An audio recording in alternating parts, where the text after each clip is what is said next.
বিসমিল্লাহ আসসালাতু ওয়াসসালামু আলা রাসূলিল্লাহ ওয়া আলা আলিহি ওয়া সাহবিহি ওয়া মান ওয়ালা। রব্বানা জিদনা ইলমা রব্বি ইশরাহ লি সাদরি ওয়া ইয়াসসির লি আমরি ওয়াহলুল উকদাতাম মিন লিসানি ইয়াফকাহু কওলি। আল্লাহুম্মা জাআলনা মিম্মান সামা রমাদান ওয়া কামাহু ওয়া কামা লাইলাতাল কদরি ঈমানা ওয়া ইহতিসাবা। আল্লাহুম্মা ইন্নী আসআলুকা হুব্বাক ওয়া হুব্বা মা ইউহিব্বুক ওয়াল আমাল আল্লাযী ইউবাল্লিগুনি হুব্বাক। আল্লাহুম্মা জাল আহাব্বা ইলাইয়া মিন নাফসি ওয়া মিন আহলি ওয়া মিনাল মাইল বারিদ। আল্লাহুম্মা লাকাল হামদু লাকা হাত্তা তারদা ওয়া লাকাল হামদু ইযা রাদিতা ওয়া লাকাল হামদু বা'দা রিদা। রব্বি ইশরাহ লি সাদরি ওয়া ইয়াসসির লি আমরি ওয়াহলুল উকদাতাম মিন লিসানি ইয়াফকাহু কওলি। আসসালামু আলাইকুম ওয়া রাহমাতুল্লাহি ওয়া বারাকাতুহু। আলহামদুলিল্লাহ, আল্লাহ সুবহানাহু ওয়া তাআলার কাছে অসংখ্য শুকরিয়া জানিয়ে শুরু করতে যাচ্ছি আজকে আমাদের কোরআনুল কারীমের সপ্তম পারার তর্জমা। সপ্তম পারা শুরু হচ্ছে সূরা মাইদার ৮৩ নম্বর আয়াত থেকে। বিসমিল্লাহির রহমানির রহিম।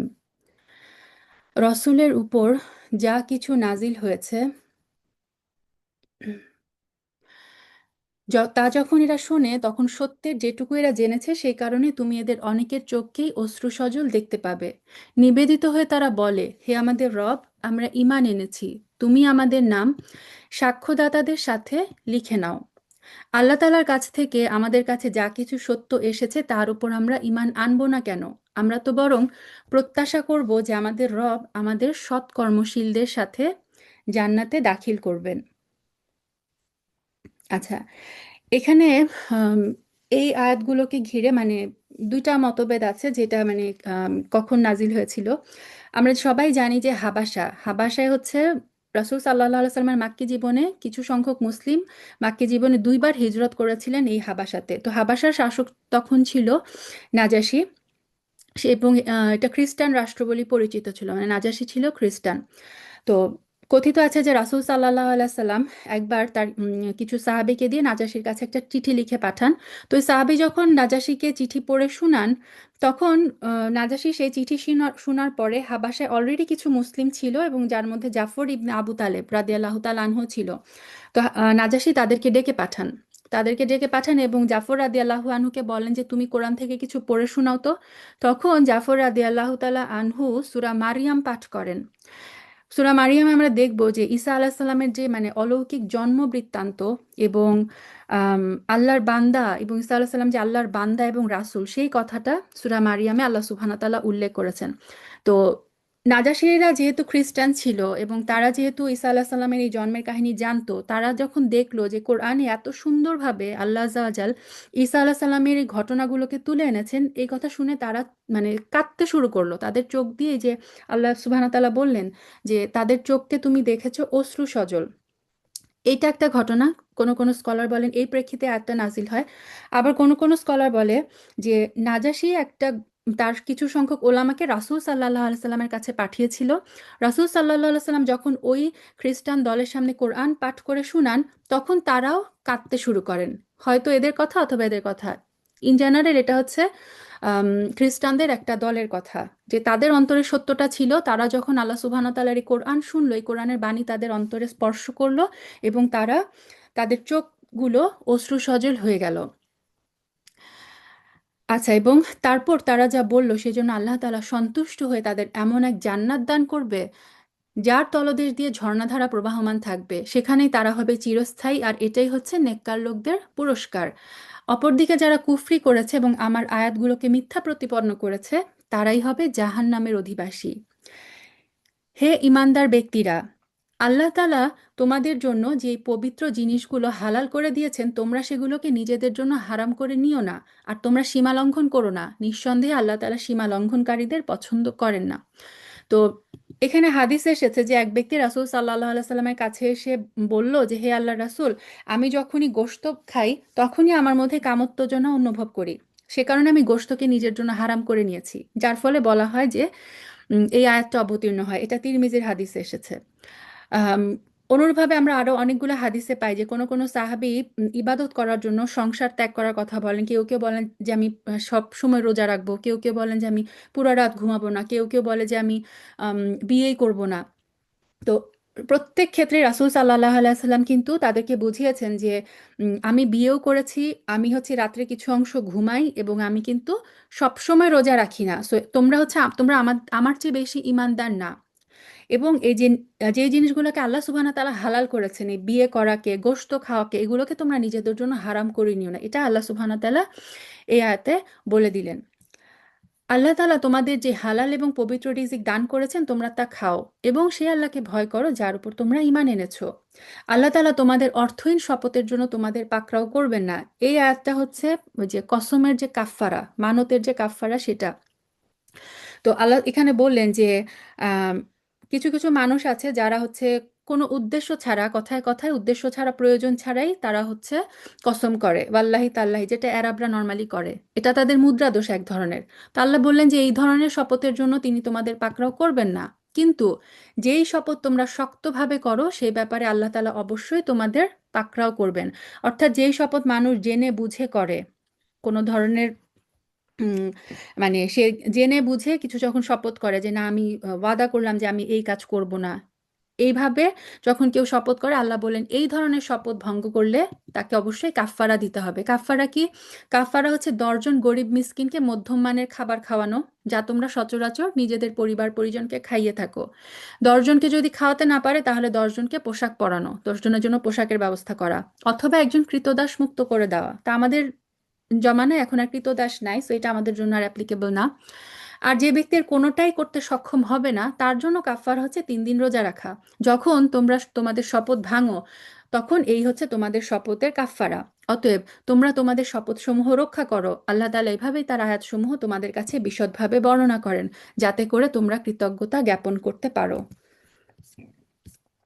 হে মানুষ, তোমরা যারা ঈমান এনেছো তোমরা জেনে রাখো, মদ, জুয়া, পূজার বেদী এবং ভাগ্য নির্ণয়নকারী স্বর হচ্ছে ঘৃণিত শয়তানের কাজ। অতএব তোমরা তা সম্পূর্ণরূপে বর্জন করো, আশা করা যায় তোমরা মুক্তি পেয়ে যাবে। এই যে এটা হচ্ছে মদের ব্যাপারে তৃতীয় নির্দেশ। অলরেডি আমরা দেখে এসেছি, প্রথমে আল্লাহ সুবহানাহু ওয়া তাআলা বলেছিলেন যে মদ, জুয়া এগুলোর মধ্যে মানে অল্প কিছু ভালো আছে কিন্তু এর খারাপটাই হচ্ছে বেশি। সেকেন্ড স্টেপে আল্লাহ সুবহানাহু ওয়া তাআলা বলেছিলেন তোমরা যখন সলাতের টাইম হবে তখন তোমরা মদ্যপান করো না। আর এই আয়াতে আল্লাহ সুবহানাহু ওয়া তাআলা মদকে টোটালি নিষিদ্ধ করে দিলেন, এই যে তোমরা তা সম্পূর্ণভাবে বর্জন করো। তার মানে এই আয়াতের মাধ্যমে মদ কিন্তু ইসলামী শরীয়তে হারাম ঘোষণা করা হয়। এবং আনাস রাদিয়াল্লাহু তাআলা আনহু বর্ণনা করেন যে তখন একটা মজলিসে তখন যেহেতু অ্যালাউড ছিল অনেক সাহাবীরাই মদ্যপান করতেন। তো আনাস রাদিয়াল্লাহু তাআলা আনহু তখন এমন একটা মজলিসের মধ্যে ছিলেন যেখানে এরকম সবাই মদ পান করছিল। ওইখানে আরো ছিল আবু তালহা রাদিয়াল্লাহু আনহু, আবু উবাইদা, উবাই ইবনে কাব। তো এই সমস্ত সাহাবীরা ওই মজলিসে উপস্থিত ছিলেন। তখন তারা যখনই এই আয়াতটা নাজিল হয়, এই আয়াতটা তাদের কানে আসে, তখনই তারা সাথে সাথে ঘোষণা দিলেন যে সমস্ত মদ ফেলে দাও, পেয়ালা, মটকা, হাঁড়ি, মদের সাথে যা যা কিছু আছে সবকিছু ফেলে দাও। সুবহানাল্লাহ, সাহাবীরা এইভাবেই কিন্তু মানে সামি'না ওয়া আতা'না, আমরা শুনলাম এবং আমরা মানলাম, কেন কি মানে কোনো কোয়েশ্চেন তারা করতেন না। তো এই আয়াতের মাধ্যমে সূরা আল মাইদার 90 নম্বর আয়াতের মাধ্যমে মদকে ফাইনালি মানে হারাম ঘোষণা করা হলো। শয়তান মদ এবং জুয়ার মধ্যে ফেলে তোমাদের মাঝে শত্রুতা এবং বিদ্বেষ সৃষ্টি করতে চায় এবং এভাবেই সে তোমাদেরকে আল্লাহর স্মরণ এবং নামাজ থেকে দূরে সরিয়ে রাখে। এরপরও কি তোমরা এই কাজ থেকে ফিরে আসবে না? তোমরা আল্লাহর আনুগত্য করো তার রসুলের। হারাম কাজের ধ্বংসকারিতা থেকে সতর্ক থাকো। আর যদি তোমরা মুখ ফিরিয়ে নাও তাহলে জেনে রাখো আমার রাসূলের দায়িত্ব হচ্ছে সুস্পষ্টভাবে আমার কথাগুলো পৌঁছে দেওয়া। যারা ঈমান এনেছে এবং নেক কাজ করেছে, এই নিষেধাজ্ঞা জারির আগে তারা যা কিছু খেয়েছে তার জন্য তাদের উপর কোনো গুনাহ নাই। সো এই যে মদ পান যখন হারাম ঘোষণা দেওয়া হয় তখন কিছু সাহাবা কোয়েশ্চেন করে যে আমাদের অনেক সঙ্গী তো যুদ্ধে এর আগে শহীদ হয়ে গেছে, তো তারা তো এই মানে মদ পান করেছে, তো তাদের নিয়ে কি হবে?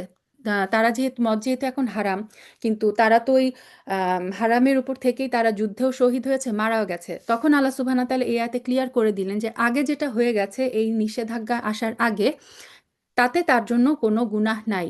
হ্যাঁ, ভবিষ্যতে যদি তারা হারাম থেকে বেঁচে থাকে, আল্লাহর উপর ঈমান আনে এবং নেক আমল করে, তারপর আল্লাহ তাআলা নিষেধ সমূহ থেকে সতর্ক থাকে, এভাবে যতক্ষণ পর্যন্ত তারা ঈমান আনবে, নেক আমল করবে, আবার আল্লাহকে ভয় করবে, সত্যতার নীতি অবলম্বন করতে থাকবে, আল্লাহ তাআলা অবশ্যই তাদের ক্ষমা করে দিবেন। কেননা আল্লাহ তাআলা সৎ কর্মশীল মানুষদের ভালোবাসেন।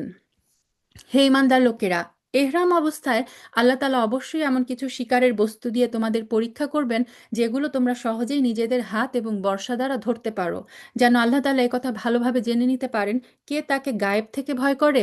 এরপরেও যদি কেউ সীমা লঙ্ঘন করে, তার জন্য রয়েছে যন্ত্রণাদায়ক আযাব। তো শিকার করা ছিল তখন আরববাসীদের মানে জীবিকা নির্বাহের একটা মেইন ব্যবস্থা। তারা পশু শিকার করে খেত। এবং আল্লাহ সুবহানাহু ওয়া তাআলা এখানে যে এহরাম অবস্থায় আমরা জানি শিকার করা টোটালি নিষিদ্ধ।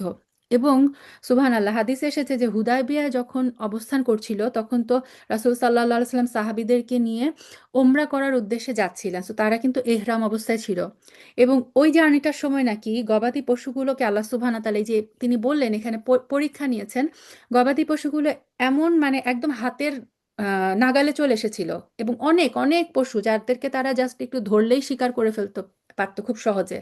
তা আল্লাহ সুবহানাহু ওয়া তাআলা এখানে বললেন যে এই গবাদি পশুগুলোকে দিয়ে তিনি তাদের ইমানের সেদিন পরীক্ষা নিয়েছিলেন যে কে আল্লাহকে মেনে চলে, এহরাম অবস্থায় যেহেতু শিকার নিষিদ্ধ, কে শিকার থেকে বিরত থাকে আর কে তার নিজের নাফসকে কন্ট্রোল করতে না পারে। হে ইমানদার ব্যক্তিরা, এহরাম বাঁধা অবস্থায় তোমরা কখনো শিকার হত্যা করো না। যদি তোমাদের কেউ এই অবস্থায় জেনে বুঝে শিকার হত্যা করে, তার জন্য বিনিময় হচ্ছে সে যেই জন্তু হত্যা করেছে তার সমান পর্যায়ের একটা গৃহপালিত জন্তু কোরবানি হিসেবে কাবায় পৌঁছে দিবে, যার ফয়সালা করবে তোমাদের দুইজন ন্যায়বান বিচারক ব্যক্তি। কিংবা তার জন্য কাফফারা হবে কয়েকজন গরিব মিসকিনকে খাওয়ানো অথবা সমপরিমাণ রোজা রাখা, যাতে করে সে আপন কৃতকর্মের স্বাদ গ্রহণ করতে সক্ষম হয়। এই নিষেধাজ্ঞা জারির আগে যা কিছু গত হয়ে গেছে আল্লাহ তাআলা তা মাফ করে দিয়েছেন, কিন্তু এরপর যদি কেউ এর পুনরাবৃত্তি করে তাহলে আল্লাহ তাআলা অবশ্যই তার কাছ থেকে প্রতিশোধ নেবেন। আর আল্লাহ তাআলা পরাক্রমশীল এবং প্রতিশোধ গ্রহণে প্রবল শক্তিমান। তো এই আয়াতে আল্লাহ সুবহানাহু ওয়া তাআলা বলে দিলেন কেউ যদি এহরাম অবস্থায় শিকার করে ফেলে তার কাফফারাটা কি। তোমাদের জন্য সমুদ্রের শিকার হালাল করা হয়েছে এবং তার খাবার তোমাদের জন্য এবং সমুদ্রের পর্যটকদের জন্য উৎকৃষ্ট সম্পদ। মনে রাখবে, যতক্ষণ পর্যন্ত তোমরা এহরাম অবস্থায় থাকবে ততক্ষণ পর্যন্ত শুধু স্থলভাগের শিকার তোমাদের জন্য হারাম।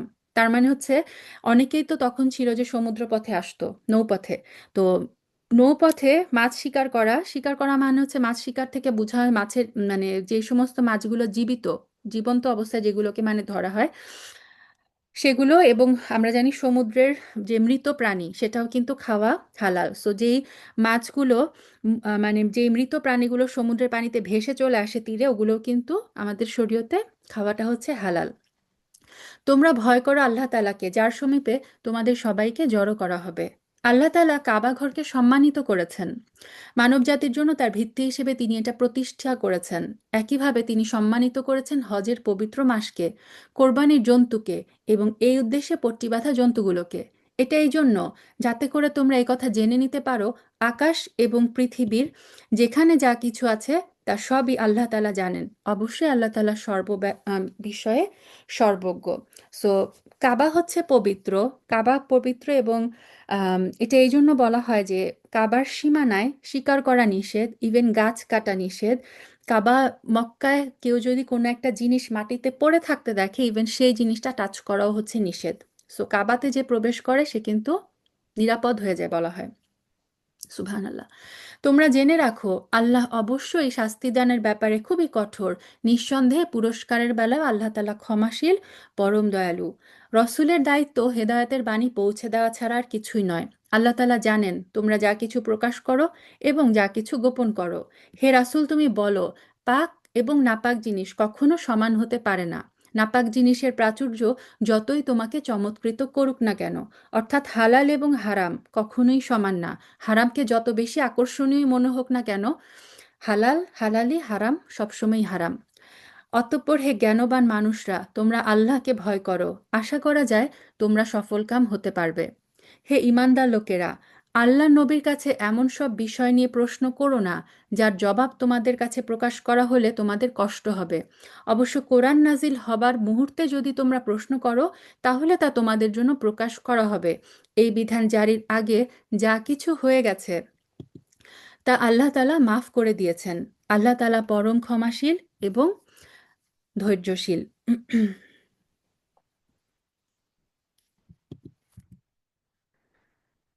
তোমাদের আগেও কিছু সম্প্রদায় তাদের নবীকে এই ধরনের প্রশ্ন করেছিল, কিন্তু পরক্ষণেই তারা তা অমান্য করতে শুরু করলো। তো এই দুইটা আয়াত নিয়ে বলা হয় যে আহ, আল্লাহ সুবহানাহু ওয়া তাআলা যখন হজের বিধানটা দিলেন, রাসূল সাল্লাল্লাহু আলাইহি সাল্লাম যখন তার সাহাবীদেরকে বললেন যে আল্লাহ তোমাদের উপর হজ ফরজ করেছেন, তো একজন সাহাবী জিজ্ঞাসা করলেন, ইয়া রাসূলুল্লাহ, প্রত্যেক বছর হজ করতে হবে? রাসূল সাল্লাল্লাহু আলাইহি সাল্লাম নীরব থাকলেন। এই প্রশ্নকারী তিনবার, পরপর তিনবার জিজ্ঞেস করলেন। তৃতীয়বার রাসূল সাল্লাল্লাহু আলাইহি সাল্লাম বললেন, আমি যদি হ্যাঁ বলি তাহলে অবশ্যই তোমাদের উপর প্রতি বছর সেটা ফরজ হয়ে যাবে, আর যদি এমনটি হয় প্রতি বছর হজ পালন করতে তোমরা অক্ষম হবে। এই কারণে কিন্তু বলা হয় যে আমাদের রিলিজিয়নটায় অতিরিক্ত প্রশ্ন করাটাকে সবসময় নিরুৎসাহিত করা হয়েছে। আমরা মানে সূরা বাকারার ঘটনা থেকে দেখে এসেছি যে ইহুদিরা মুসা আল্লাহ সাল্লামকে এই গরুর নিয়ে এত প্রশ্ন করতে করতে কিন্তু একটা এরকম গরু খুঁজে পাওয়া তাদের জন্য, নিজেদের জন্য কষ্টকর বানিয়ে ফেলেছিল। তো আমাদের শরীয়তে বলা হয়, এখানে আল্লাহ সুবহানাহু ওয়া তাআলাও বলে দিলেন যে তোমাদের আগেও কিছু সম্প্রদায় তাদের নবীকে এই ধরনের উল্টাপাল্টা প্রশ্ন করত। তো তোমরা, রাসূল সাল্লাল্লাহু আলাইহি সাল্লামের যে সাহাবীরা তাদেরকে এবং মুসলিম উম্মাহকে নির্দেশ দেওয়া হচ্ছে আমরা যেন অতিরিক্ত অপ্রয়োজনীয় প্রশ্ন না করি। দেবতার উদ্দেশ্যে প্রেরিত কানছেরা বাহিরা, দেবতার নামে উৎসর্গীকৃত সাইবা, দেবতার উদ্দেশ্যে ছেড়ে দেওয়া নর এবং মাদি, বাচ্চা প্রসবকারী ওয়াসিলা, এবং দেবতার উদ্দেশ্যে ছেড়ে দেওয়া 10 বাচ্চা প্রসবকারিণী উষ্ট্রী হাম। এগুলো ছিল বিভিন্ন ধরনের পশুর নাম, যা হচ্ছে আরবরা তাদের বিভিন্ন প্রতিমার নামে উৎসর্গ করত। আল্লাহ সুবহানাহু ওয়া তাআলা বলছেন যে এর কোনোটাই কিন্তু আল্লাহ বানিয়ে দেননি, মানে এগুলো হচ্ছে তোমাদের কুসংস্কার, তোমাদের নিজেদের হাতে বানানো। বরং কাফিররা কুসংস্কার দিয়ে আল্লাহর উপর মিথ্যা আরোপ করে, আর এদের অধিকাংশই কিছুই উপলব্ধি করে না। যখন এদের বলা হয় আল্লাহ তাআলা যা কিছু নাজিল করেছেন তোমরা সেদিকে এসো, এসো তার রাসূলের দিকে, তখন তারা বলে আমরা আমাদের বাপদাদাদের যার উপর পেয়েছি সেটাই আমাদের জন্য যথেষ্ট, যদিও তাদের বাপদাদারা সত্য মিথ্যা সম্পর্কে কিছুই জানতো না এবং তারা হেদায়েতের পথেও চলতো না। হে ইমানদার লোকেরা, তোমাদের নিজেদের দায়িত্ব তোমাদের নিজেদের উপর। কোনো ব্যক্তি যদি গোমরাহ হয় তাহলে সেই ব্যক্তি তোমাদের কোনো ক্ষতি সাধন করতে পারবে না, যতক্ষণ পর্যন্ত তোমরা নিজেরা সঠিক পথের উপর চলতে থাকবে। তোমাদের সবারই ফিরে যাওয়ার জায়গা আল্লাহর কাছে। তারপর তোমাদের সেদিন তিনি বলে দিবেন দুনিয়ায় তোমরা কি করছিলে। তো এইটা মানে এটা না যে আমরা সৎ কাজের আদেশ দিব না আর অসৎ কাজে আমরা নিষেধ করব না। আমরা যদি দেখি আমাদেরকে নির্দেশ দেওয়া হয়েছে, আমরা যদি দেখি কোনো আমাদেরই কোনো দিনী বোন, দিনী ভাই যদি মানে কোনো খারাপ কাজে লিপ্ত থাকে, আমাদের কিন্তু শরীয়তে নির্দেশ দেওয়া হয়েছে যে তোমরা সেই কাজে বাধা দাও। তারপরেও তারা যদি না মানে, তখন আর সেটার উপর আমাদের কোনো দায়িত্ব থাকবে না। আল্লাহ বললেন তোমাদের নিজেদের দায়িত্ব তোমাদের, আর তাদের দায়িত্ব তার। সো জবাব দিয়ে প্রত্যেকে যার যার নিজেই করবে কিয়ামতের দিন। হে ইমানদার ব্যক্তিরা, তোমাদের কারো যখন মৃত্যুর সময় এসে উপনীত হয়, ওসিয়ত করার মুহূর্তে তোমাদের মধ্য থেকে দুইজন ন্যায়পরায়ণ মানুষের সাক্ষ্য থাকা প্রয়োজন। আর যদি তোমরা প্রবাসে থাকো, এই সময় যদি তোমাদের উপর মৃত্যুর বিপদ এসে পড়ে, তখন বাইরের লোকদের মধ্য থেকে দুজন ব্যক্তি সাক্ষী থাকবে। পরে যদি তোমরা সন্দেহ প্রকাশ করো তাহলে সাক্ষী দুজনকে নামাজের পর আটকে রাখবে। তারপর তারা আল্লাহ নামে কসম করে বলবে, আমরা কোনো স্বার্থের খাতিরে এই সাক্ষ্য বিক্রি করব না, এমনকি ঘনিষ্ঠ আত্মীয় হলেও নয়। আমরা আল্লাহর সাক্ষ্য গোপন করব না। আমরা যদি তেমন কিছু করি তাহলে আমরা গুনাহগারের দলে সামিল হয়ে যাব। এটা হচ্ছে মৃত্যুর সময় উপস্থিত ব্যক্তির ওয়াসিয়তের নিয়ম, আল্লাহ বলে দিচ্ছেন।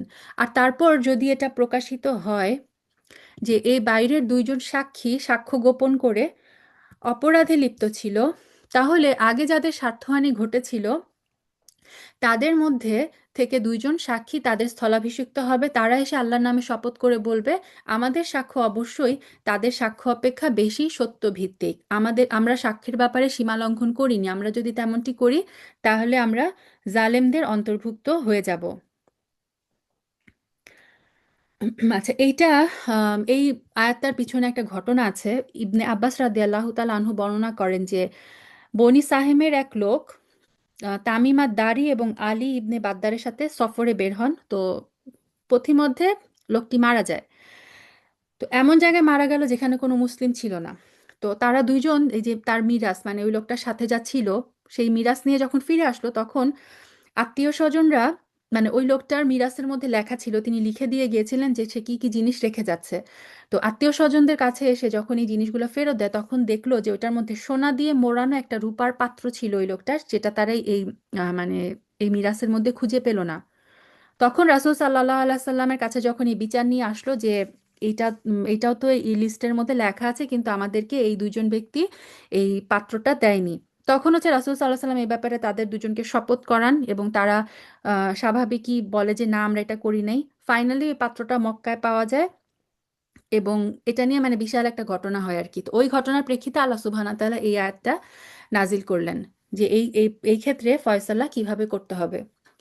এই পদ্ধতিতে বেশি আশা করা যায় তারা ঠিক ঠিক সাক্ষ্য নিয়ে আসবে, অথবা অন্ততপক্ষে এই ভয় করবে তাদের কসম আবার অন্য কারো কসম দ্বারা বাতিল করে দেওয়া হবে। তোমরা আল্লাহ তাআলাকে ভয় করো, রাসূলের কথা শুনো। আল্লাহ তাআলা কখনোই পাপী লোকদের সৎপথে পরিচালিত করেন না। যেদিন আল্লাহ তাআলা সকল রাসূলকে একত্রিত করবেন, তারপর তিনি বলবেন, হে রাসূলরা, তোমাদের দাওয়াতের প্রতি মানুষদের পক্ষ থেকে কিভাবে সাড়া দেওয়া হয়েছিল। মানে আল্লাহ সুবহানাহু ওয়া তাআলা রাসূলদেরকে ডেকে সেদিন জিজ্ঞেস করবেন যে তুমি যে তোমাদের উম্মতকে দাওয়াত দিয়েছিলে, তোমার উম্মতদের রিয়াকশন কি ছিল। তারা বলবে, আমরা তো তার কিচ্ছু জানি না, যাবতীয় গায়েবের বিষয় তুমিই ভালো জানো। তো কেউ কেউ বলেন যে রাসূলরা তাদের জীবিত অবস্থায়, মানে তারা যতদিন ছিলেন তার উম্মত কিভাবে রিয়াক্ট করেছিলেন তারা তো সেটা জানে, কিন্তু কেয়ামতের দিনে তারা কেয়ামতের ওই ভয়াবহতা দেখে আর মানে আল্লাহর ভয়ে তারা এত ভীত হয়ে যাবে যে তারা বলবে যে আল্লাহ, আমরা কিচ্ছু জানি না, আমরা সব ভুলে গেছি, আমরা কিচ্ছু জানি না। অথবা কেউ কেউ বলেন যে এইটা রাসূলরা বলবেন যে ইয়া আল্লাহ, আমরা তোমার কাছে চলে আসার পরে আমাদের উম্মতের কি হয়েছিল সেটা তো আমরা জানি না, কারণ গায়েবের খবর হচ্ছে একমাত্র তুমিই ভালো জানো। স্মরণ করো যখন আল্লাহ তাআলা বলবেন, হে মারিয়াম পুত্র ঈসা। এটা কিয়ামতের দিন ঈসা আলাইহিস সালামের সাথে আল্লাহ সুবহানাহু ওয়া তাআলার যে কথোপকথন সেটা আল্লাহ বলছেন এখানে। যখন আল্লাহ তাআলা কিয়ামতের দিন বলবেন, হে মারিয়াম পুত্র ঈসা, আমার সেই নিয়ামতের কথা স্মরণ করো যে আমি তোমাকে এবং তোমার মাকে দান করেছিলাম, বিশেষ করে যখন আমি পবিত্র আত্মা দিয়ে তোমাকে সাহায্য করেছিলাম। তো আল্লাহ সুবহানাহু ওয়া তাআলা এখন ঈসা আলাইহিস সালামের উপর তার কৃত যে নেয়ামতগুলো সেগুলো বলছেন। তুমি মানুষের সাথে যেমনি দোলনায় থাকতে কথা বলতে, তেমনি বলবে পরিণত বয়সেও। আমি যখন তোমাকে কিতাব, জ্ঞান বিজ্ঞান, তাওরাত, ইনজিল দান করেছিলাম, যখন তুমি আমার হুকুমে কাঁচা মাটি দিয়ে পাখি সদৃশ আকৃতি বানাতে, তারপর তাতে ফু দিতে, আমার আদেশক্রমেই তা পাখি হয়ে যেত। এটা ঈসা আলাইহিস সালাম একটা মজেজা ছিল। মাটি দিয়ে তিনি একটা পাখির আকারে জিনিস বানাতেন, তারপর সেখানে ফু দিলে আল্লাহর হুকুমে সেই পাখিটা জীবিত হয়ে উড়ে যেত। আমারই হুকুমে তুমি জন্মান্ধ এবং কুষ্ঠরোগীকে নিরাময় করে দিতে। আমরা কিন্তু এগুলো পড়ে এসেছি না সূরা আলে ইমরানে, যে এই জন্যই তাকে বলা হয় মাসিহ। তিনি স্পর্শ করে মাসে করার মাধ্যমে জন্মান্ধ কুষ্ঠরোগীকে ভালো করে দিতে পারতেন আল্লাহর আদেশে। আমারই আদেশে তুমি মৃতদেরকে বের করে আনতে। আমি তোমার কোনো অনিষ্ট সাধন থেকে বনি ইসরায়েলদের নিবৃত্ত করে রেখেছিলাম যখন তুমি তাদের কাছে নবুয়তের এইসব নিদর্শন নিয়ে পৌঁছলে। তখন তাদের মধ্যে যারা তোমাকে অস্বীকার করেছিল তারা বলল, এই নিদর্শনগুলো জাদু ছাড়া আর কিছুই না। তো এতগুলো মোজেজা দেখেও তারা কি বলেছিল? তারা বলেছিল না, এটা তুমি কোনো নবী না, এগুলো হচ্ছে শুধুমাত্র জাদু। আরও স্মরণ করো যখন আমি হাওয়ারিদের অন্তরে এই প্রেরণা দিয়েছিলাম যে তোমরা আমার প্রতি এবং আমার রসূলের প্রতি ঈমান আনো। তারা বলল, হে রব, আমরা তোমার উপর ঈমান আনলাম, তুমি এই কথার উপর সাক্ষী থাকো, আমরা তোমার অনুগত। ঈসা আলাহ সাল্লামের শিষ্যদের সংখ্যা 12, অথবা কেউ কেউ বলেছেন 17 জন, যারা ছিল, যাদেরকে হাওয়ারি বলা হতো। অতঃপর যখন এই হাওয়ারিরা বলল, হে মারিয়াম পুত্র ঈসা, তোমার রব কি আসমান থেকে খাবার সজ্জিত একটা টেবিল আমাদের জন্য পাঠাতে পারেন? এই যে এই আয়াতটাতে এসেছে মাইদা। মাইদা যেই শব্দটা থেকে এই সূরার নামকরণ।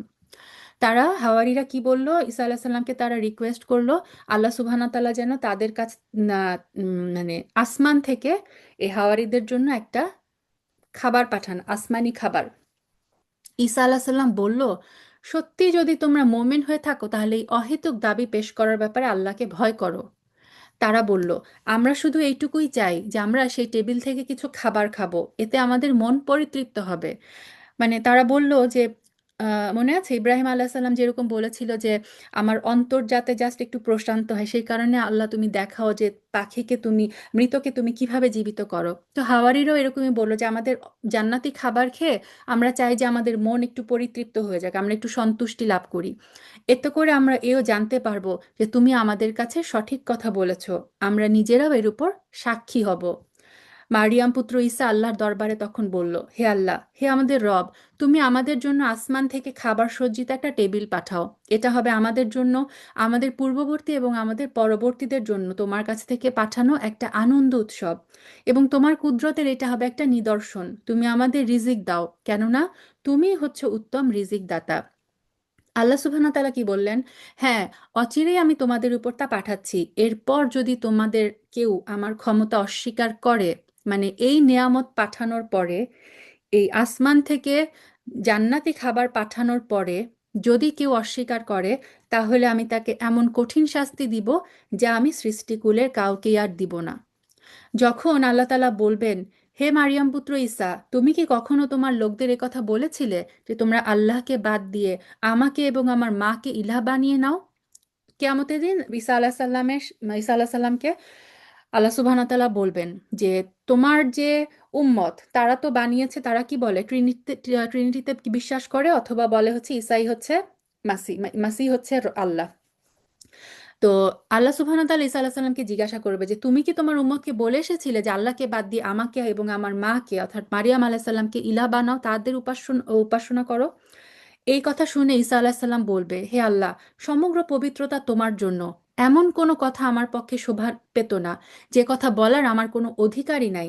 যদি আমি তাদেরকে এমন কথা বলতাম, তাহলে তুমি তো অবশ্যই তা জানতে। নিশ্চয়ই তুমি আমার মনে যা কিছু আছে তা জানো, কিন্তু তোমার মনে কি আছে আমি জানি না। যাবতীয় গয়বের খবর অবশ্যই তুমিই ভালো করে জানো।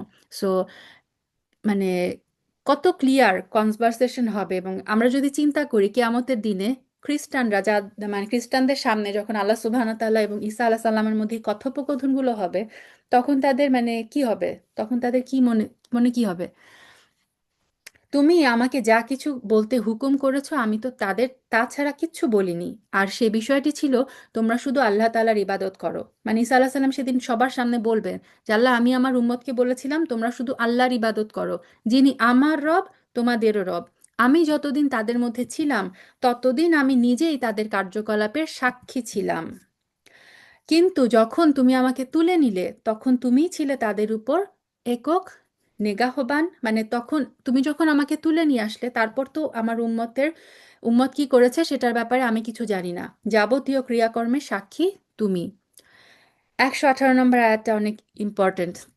ঈসা আলাইহিস সালাম তখন আল্লাহকে বলবেন, তাদের অপরাধের জন্য যদি তুমি তাদের শাস্তি দিতে চাও, দিতে পারো, কারণ নিঃসন্দেহে তারা তোমারই বান্দা। আর যদি তুমি তাদের ক্ষমা করে দাও, সেটা হবে তোমার দয়া। অবশ্যই তুমি বিপুল ক্ষমতাশালী এবং প্রজ্ঞাময়। তো হাদিসে এসেছে একদিন রাসূল সাল্লাল্লাহু আলাইহি সাল্লাম এই 118 নম্বর আয়াতটা তিনি পুরা রাতের তাহাজ্জুদে তিনি শুধুমাত্র এই আয়াতটা তেলাওয়াত করেছেন। বারবার তিনি এই আয়াতটা তেলাওয়াত করতেন এবং কাঁদতেন। পুরাটা রাত তিনি একটা আয়াত দিয়ে সলাত আদায় করেছেন এবং তিনি কেঁদেছেন। আরেকটা হাদিসে আছে যে একদিন রাসূল সাল্লাল্লাহু আলাইহি সাল্লাম এই আয়াতটা পড়ে তিনি হাত তুলে দোয়া করতে শুরু করলেন, উম্মাতি উম্মাতি, আমার উম্মত আমার উম্মত। মানে ঈসা আলাহ সাল্লাম তো তার উম্মতকে নিয়ে এই কথাটা বলবে আল্লাহর কাছে। রাসূল সাল্লাল্লাহু আলাইহি সাল্লাম আমাদের কথা চিন্তা করে উম্মাতি উম্মাতি বলে কানতে শুরু করলেন। তখন জিবরিল আলাইহিসসালামকে আল্লাহ সুবহানাহু ওয়া তাআলা তার কাছে রাসূল সাল্লাল্লাহু আলাইহি সাল্লামের কাছে পাঠাবেন যে জিবরিল তুমি যেয়ে দেখো রাসূল সাল্লাল্লাহু আলাইহি সাল্লাম কেন কাঁদছেন। তো জিবরিল আলাইহিস সালাম এসে যখন জিজ্ঞাসা করবেন, তখন রাসূল সাল্লাল্লাহু আলাইহি সাল্লাম আবার বলতে শুরু করবেন, উম্মাতি উম্মাতি। তো জিবরিল আলাইহিস সালাম আল্লাহর কাছে যাবেন। আল্লাহ তখন বলবেন, হে জিবরিল, তুমি মুহাম্মাদের কাছে যাও এবং তাকে যেয়ে বলো, আমরা আপনার উম্মতের ব্যাপারে আপনাকে সন্তুষ্ট করে দিব, অসন্তুষ্ট করব না। এটা মুসলিমের হাদিস। সুবহান আল্লাহ। এমনই ছিলেন আমাদের রাসূল সাল্লাল্লাহু আলাইহি সাল্লাম, যিনি আমাদেরকে দেখেন নাই অথচ আমাদের কথা মনে করে তিনি কাঁদতেন। আল্লাহ তাআলা বলবেন, হ্যাঁ, এই হচ্ছে সেই দিন যেদিন সত্যবাদী ব্যক্তিদের তাদের সততা প্রচুর কল্যাণ দান করবে। আর সেই কল্যাণটা কি? তাদের জন্য হচ্ছে সুরম্য জান্নাত, যার তলদেশ দিয়ে ঝর্ণাধারা প্রবাহিত থাকবে, সেখানে তারা চিরদিন থাকবে।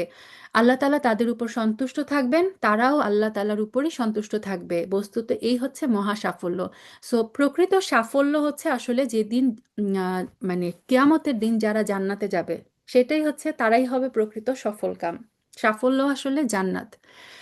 আকাশমালা জমিন এবং এর মধ্যবর্তী সমগ্র সৃষ্টিলোকের ভিতরে যা কিছু আছে, তার সমুদয় বাদশাহী একমাত্র আল্লাহ তাআলার জন্যই, তিনি সবকিছুর উপর ক্ষমতাবান। আলহামদুলিল্লাহ, এর মাধ্যমে সূরা মাইদার শেষ হচ্ছে। নেক্সট সূরা হচ্ছে সূরা আনআম, আল আনআম। এটা হচ্ছে 6 নম্বর সূরা, এটা মাক্কি সূরা, বলা হয় যে হিজরতের ঠিক আগের বছর এটা নাজিল হয়। তো আনআম মানে হচ্ছে গবাদি পশু, ক্যাটল, যেগুলো গৃহপালিত পশু। এবং আল্লাহ সুবহানাহু ওয়া তাআলা মানে গবাদি পশুকে কেন্দ্র করে কিছু মানুষ কিভাবে শিরকে লিপ্ত হয়ে গিয়েছিল সেটা এই সূরার 136 নম্বর আয়াতে আলোচনা করেছেন, এবং ওখান থেকে এই সূরাটার নামকরণ করা হয়েছে আল আনআম। বিসমিল্লাহির রহমানির রহিম, সমস্ত প্রশংসা রহমান রহিম, রহমান রহিম আল্লাহর নামে শুরু করছি। সমস্ত প্রশংসা আল্লাহ তাআলার জন্য।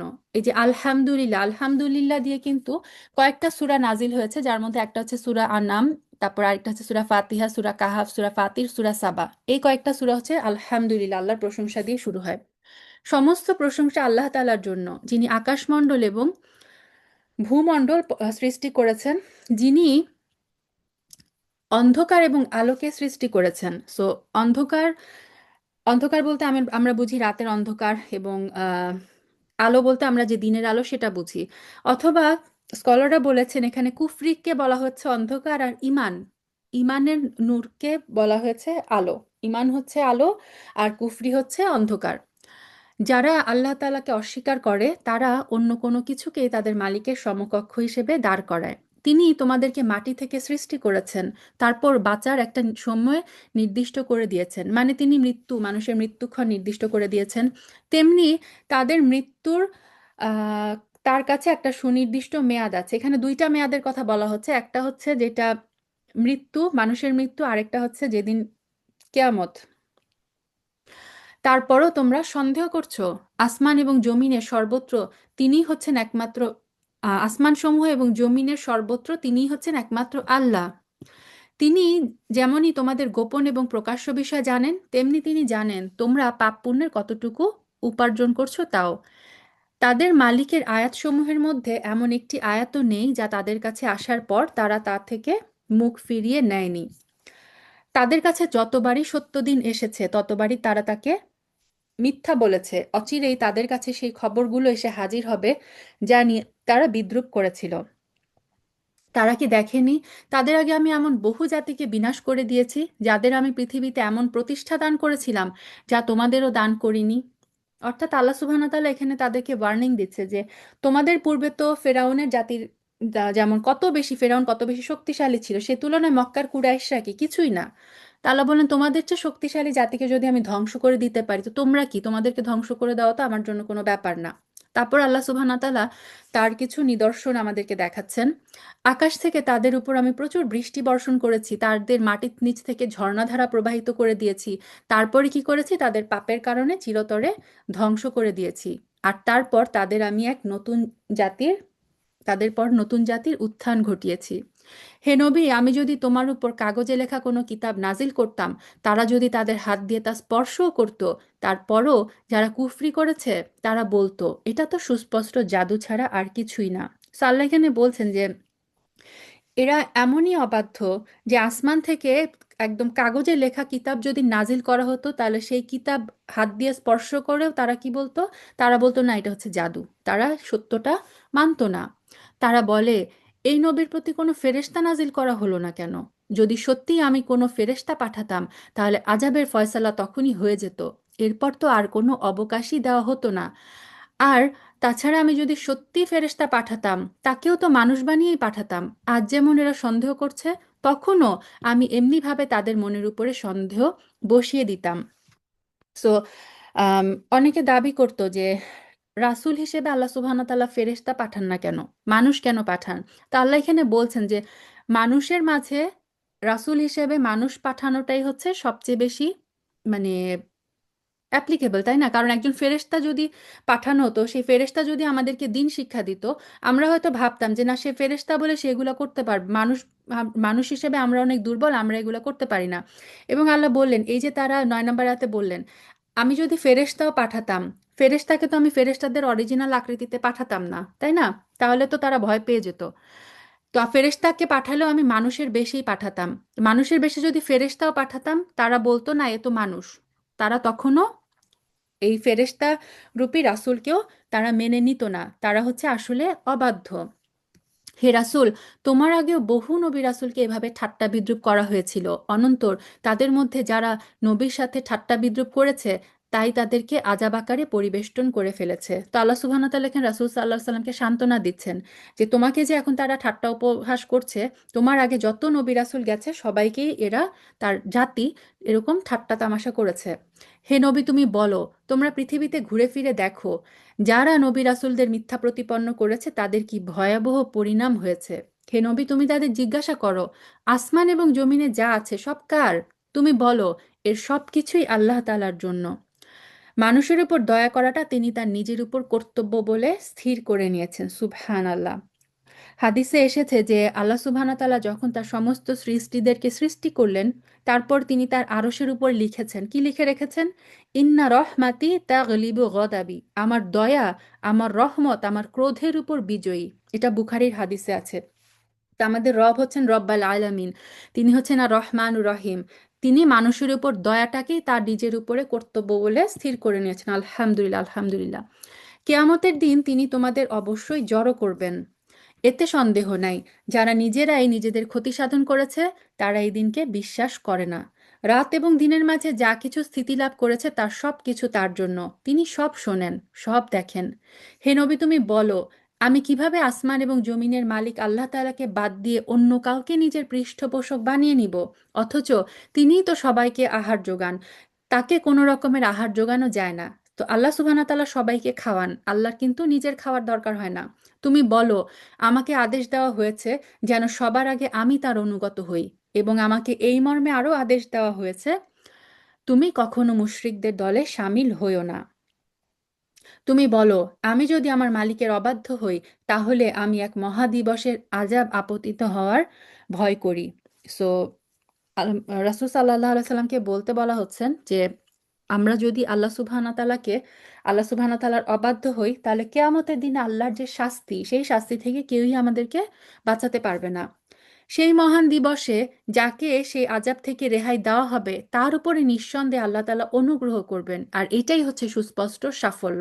সো সাফল্য হচ্ছে সেটাই, সাফল্য তারাই হবে, সেই ব্যক্তি সফলকাম হবে যাকে জাহান্নাম থেকে দূরে রাখা হবে এবং যাকে জান্নাতে প্রবেশ করানো হবে। আল্লাহুম্মা ইন্না নাসআলুকাল জান্নাতা, আল্লাহুম্মা ইন্না নাউযু বিকা মিনান নার। তিনি তার বান্দাদের উপর একচ্ছত্র ক্ষমতার অধিকারী, তিনি মহাজ্ঞানী, তিনি সম্যক ওয়াকেফাল। তুমি বলো, সাক্ষী হিসেবে কার সাক্ষ্য সবচেয়ে বড়? তুমি বলো, হ্যাঁ, একমাত্র আল্লাহ তাআলা। সো আল্লাহ তাআলা হচ্ছে সবকিছুর উপর সবচেয়ে বড় সাক্ষী। সুবহানাল্লাহ। যিনি তোমাদের এবং আমার মধ্যকার সর্বোত্তম সাক্ষী। এই কোরআন তার কাছ থেকে আমার প্রতি নাজিল হয়েছে, আমি যেন তা দিয়ে তোমাদের এবং তোমাদের পর যাদের কাছে এই গ্রন্থ পৌঁছাবে তাদের আযাবের ভয় দেখাই। তোমরা কি এ কথা সাক্ষ্য দিতে পারবে আল্লাহর সাথে আর কোনো ইলাহ রয়েছে? হে নবী, তুমি তাদের জানিয়ে দাও, আমি জেনে বুঝে কখনো এই ধরনের মিথ্যা সাক্ষ্য দিতে পারবো না। তুমি বলো, তিনি একক, তোমরা আল্লাহ তাআলার সাথে যে শিরক করে যাচ্ছ তার থেকে আমি অবশ্যই মুক্ত।